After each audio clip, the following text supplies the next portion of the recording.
Film की शुरुआत होती है न्यूयॉर्क शहर को दिखाते हुए। इसके बाद एक घर में एक लेडी रोजा को दिखाया जाता है जो फ़ोन पर किसी से अपनी बेटी रेचल की आंखों के इलाज के लिए पैसों की मदद मांग रही होती है, क्योंकि रोजा के पास इतने पैसे नहीं हैं कि वो अपनी बेटी के आंखों का इलाज करा सके। रेचल की आंखों की रोशनी धीरे धीरे कम हो रही है और इसके इलाज के लिए बहुत सारे पैसे चाहिए, लेकिन किसी से भी रोजा को मदद नहीं मिलती। इससे रोजा बहुत परेशान और दुखी हो जाती है। तभी रेचल अपनी मॉम के पास आती है और कहती है, मॉम, मैं क्या अंधी हो जाऊंगी? तो रोजा अपनी बेटी से कहती है, नहीं बेटा, ऐसा नहीं होगा, हम इलाज करवाएंगे और तुम पहले की तरह देख पाओगी, चिंता मत करो। अब कुछ देर बाद दरवाजे पर एक आदमी आता है। रोजा पूछती है, कौन हो? आदमी कहता है, हेलो रोजा, मेरा नाम विचाई है, मैं तुम्हारे पापा का दोस्त हूँ। क्या तुम मुझे अंदर आने दोगी? मुझे तुम्हें कुछ बताना है। तुम्हें थाईलैंड वापस चलना होगा। इसके बाद रोजा को अपनी बेटी रेचल के साथ बेड पर सोते हुए दिखाया जाता है। अब कुछ देर बाद रोजा को रेचल की खांसने की आवाज़ आती है। इसके बाद जब रोजा रेचल को देखने के लिए पलटती है तो उसके बगल में भयानक घोष होता है।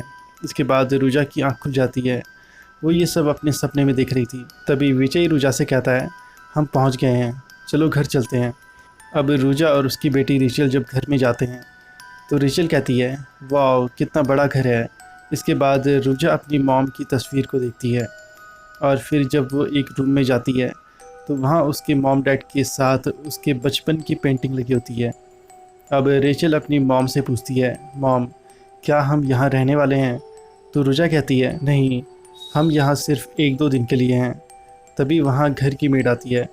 रोजा उसे हेलो बोलती है तो वो मेड कहती है, घर में स्वागत है मैडम। इसके बाद वो मेड रेचल को देखती है तो रोजा कहती है, ये मेरी बेटी रेचल है। तभी विजय आता है और कहता है, रोजा, मेरे साथ स्टूडियो चलो। रोजा कहती है, वहाँ जाना ज़रूरी है अभी? तो विजय कहता है, हाँ। इसके बाद रोजा अपनी बेटी रेचल से कहती है, तुम यहीं इनके साथ रहना, मैं जल्दी वापस आ जाऊँगी। इसके बाद रोजा स्टूडियो जाती है। विजय रोजा को उसके पापा की बनाई पेंटिंग्स को दिखाता है। विजय कहता है, तुम्हारे पापा ने इन्हें 20 साल पहले बनाया था। पहली पेंटिंग उनके प्रशंसक को बेची गई थी लाखों में, लेकिन अपने स्टूडियो में पेंटिंग फिर से वापस आ गई क्योंकि खरीदार ने अपने परिवार के सभी सदस्यों को मार डाला और फिर खुद को भी मार डाला। तस्वीर के नीचे एक नोट छोड़ा गया था जिसमें लिखा था, मैं तुम्हें तुम्हारे बनाने वाले के पास लौटा रहा हूँ, इसलिए ये फ्री में हमारे पास वापस आ गई। दूसरी पेंटिंग तुम्हारे पापा ने बेचने से मना कर दिया था, तो इसलिए ये यहीं थी, पर अब इन दोनों पेंटिंग्स के लिए हमें करोड़ों रुपए मिल रहे हैं, लेकिन इसके लिए मुझे तुम्हारी परमिशन चाहिए। तो रोजा कहती है, मुझे पैसा कब मिलेगा? तो विजय हैरान होते हुए कहता है, तुम पूछोगी भी नहीं कि तुम्हारे पापा की मौत कैसे हुई? इसके बाद रेचल को दिखाया जाता है।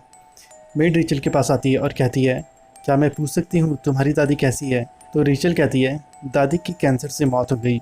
ये सुनकर वो मेड हैरान रह जाती है और कहती है, कैंसर से? फिर कहती है, क्या उन्होंने फांसी नहीं लगाई? इसके बाद फिर से स्टूडियो में दिखाया जाता है। विजय कहता है, तुम्हारे पापा ने इस स्टूडियो में अपनी जान दे दी थी, ठीक यहाँ पर। इसके बाद फिर से रेचल को दिखाया जाता है जो पूछती है, लटका क्या था? तो मेड कहती है, कुछ भी नहीं, भूल जाओ।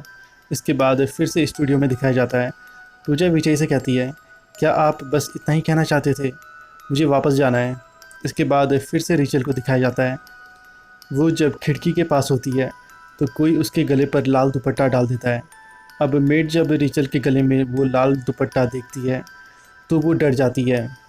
मेड रेचल से पूछती है, तुम्हें ये कहाँ से मिला? तो रेचल कहती है, तुमने अभी मुझे दिया था। इसके बाद मेड वो लाल दुपट्टा उसके गले से निकाल देती है। इसके बाद फिर से स्टूडियो में दिखाया जाता है। विजय कहता है, पेंटिंग्स थोड़ी फटी हुई है, मैं इन्हें बेचने से पहले ठीक करना चाहता हूँ। मेरा बेटा ये काम करता है, वो खुद सब कुछ ठीक कर सकता है।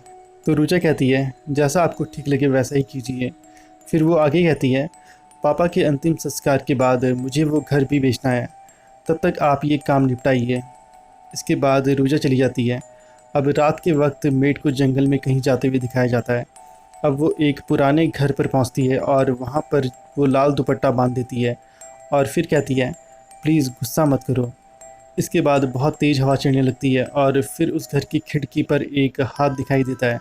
ये देखकर वो मेड डरकर भागने लगती है, लेकिन तभी वो मेड नीचे गिर जाती है। फिर जब वो देखती है तो उसका पैर उसी लाल दुपट्टे से बंधा होता है जिसे उसने उस घर पर बांधा था। इसके बाद अगली सुबह जब रूजा जागती है तो वो बेड पर रेचल को नहीं पाती। इसके बाद जब वो बाहर आती है तो वो नीचे रेचल को जाता देखती है, तो वो रेचल को आवाज़ लगाती है, लेकिन तभी वो अंदर रेचल को देखती है जो कहती है मॉम। इसके बाद रूजा नीचे देखती है तो नीचे कोई भी नहीं होता। इसके बाद रेचल का कोई पैर पकड़ता है तो रेचल अपनी मॉम को बुलाते हुए चिल्लाती है। ये देखकर रूजा जैसे ही रेचल के पास दौड़ती है तो तभी दरवाज़ा बंद हो जाता है और रूजा की उंगलियां वहीं दरवाज़ों के बीच फंस जाती है। इसके बाद रूजा दर्द से चिल्लाने लगती है और अपनी उंगलियों को बाहर निकालने की कोशिश करती है, जिससे उसकी उंगलियां छिल जाती है और तभी रूजा की आंख खुलती है। यानी ये सब वो अपने सपने में देख रही थी। इसके बाद जब वो अपने बगल में देखती है तो रेचल बेड पर नहीं होती। इसके बाद वो रेचल को पूरे घर में ढूंढने लगती है, लेकिन रेचल घर में कहीं नहीं होती। इसके बाद रूजा मेड को कहती है क्या तुमने रेचल को देखा? तो मेड कहती है नहीं। इसके बाद रूजा बाहर आकर रेचल को आवाज़ लगाती है। इसके बाद रूजा और मेड रेचल को अलग अलग होकर जंगल में ढूंढने लगते हैं। अब रूजा स्टूडियो के अंदर रेचल को ढूंढने जाती है। वो रेचल को आवाज़ लगाती है और कहती है रेचल, क्या तुम मेरे साथ लुका छुपी खेलना चाहती हो? जल्दी से बाहर निकलो। वहीं दूसरी तरफ जंगल में रेचल बातें करते हुए कहीं जा रही होती है। उसे देखकर ऐसा लग रहा था जैसे किसी ने उसका हाथ पकड़ा हो और उसे अपने साथ ले जा रहा हो। वहीं दूसरी तरफ स्टूडियो में सफ़ेद कपड़ा ऊपर उठता है और ऐसे लग रहा होता है जैसे कोई इंसान उसके नीचे हो। फिर वो रूजा के ऊपर आ जाता है। वो उसे हटाने की बहुत कोशिश करती है, लेकिन वो हटता ही नहीं। इसके बाद कुछ आवाज़ होने लगती है जिससे रूजा बहुत डर जाती है और चुपचाप वहीं खड़ी रहती है। इसके बाद दो हाथ रूजा की आंखों पर पड़ते हैं। इसके बाद रूजा किसी तरह उस कपड़े को अपने ऊपर से हटाती है और वहाँ से बाहर भाग जाती है। वहीं दूसरी तरफ रेचल जंगल में चल रही होती है तो वहाँ सांप भी होता है। अब सांप जैसे ही उसे डसने वाला होता है तभी उसे कोई ऊपर उठा लेता है। इसके बाद फिर से रूजा को दिखाया जाता है जो आवाज़ लगाकर रेचल को जंगल में ढूंढ रही होती है। तभी वो एक लड़के की पीठ पर रेचल को देखती है जो उससे लेकर आता है। रूजा रेचल से पूछती है तुम ठीक तो हो? तुम इतनी देर कहाँ थी? तुम जानती हो मैं कितना परेशान हो गई थी। तो रेचल कहती है मैं टहल रही थी और फिर मैं इनसे मिली। तो लड़का कहता है क्या आप रूजा हैं? मेरा नाम टिम है। मैं पेंटिंग्स ठीक करने आया था। मेरे पापा ने मुझे यहाँ भेजा। इसके बाद रूजा रेचल से पूछती है तुम घूमने के लिए वहाँ कैसे चली गई? बताओ कहाँ थी तुम? तो टिम कहता है वो नदी के किनारे चल रही थी। तो रूजा कहती है रेचल ये बहुत ख़तरनाक है, ऐसा फिर मत करना। तो रेचल कहती है मैं वहाँ अकेले नहीं थी, मैं अपनी मौसी के साथ लाल दुपट्टे में घूम रही थी। तो रूजा कहती है झूठ बोलना बंद करो। तो रेचल कहती है लेकिन मैं झूठ नहीं बोल रही हूँ। तो रूजा डांटते हुए कहती है रेचल बस बहुत हुआ। इसके बाद रेचल रोने लगती है। तो रूजा कहती है ओके आई एम सॉरी, देखो फिर ऐसा कभी मत करना। इसके बाद वो रेचल को घर लेकर आती है। अब घर में रूजा टिम से पूछती है तुम जंगल में क्या कर रहे थे? तो टिम कहता है पोर्ट्रे, मेरे पापा ने कहा था कि घर के पीछे एक खूबसूरत नदी है, इसलिए मैं देखने गया और किस्मत से मैं रेचल से मिल गया। तो रूजा कहती है इसे देखने में परेशानी है, वो अकेले जंगल में घूम नहीं सकती, लेकिन आपका शुक्रिया। फिर रूजा कहती है आप कब तक पेंटिंग ठीक कर देंगे? तो टिम कहता है जब मैं पेंटिंग्स देखूंगा तभी बता पाऊंगा, लेकिन मेरे पापा ने कहा था कि नुकसान हल्का है। इसके बाद टिम स्टूडियो में जाता है और वहाँ पेंटिंग्स को देखता है। इसके बाद टिम रूजा के पास आता है और कहता है तुम्हें स्टूडियो में कुछ देखने की ज़रूरत है। इसके बाद रूजा स्टूडियो में जाती है। टिम कहता है ज़रा इन क्रैक्स को देखो। फिर वो जब उसे स्क्रैच करता है तो आंखें दिखती है। तो रूजा कहती है ये करना बंद करो। तो टिम कहता है तुम जानना नहीं चाहती नीचे क्या है? तो रूजा कहती है नहीं।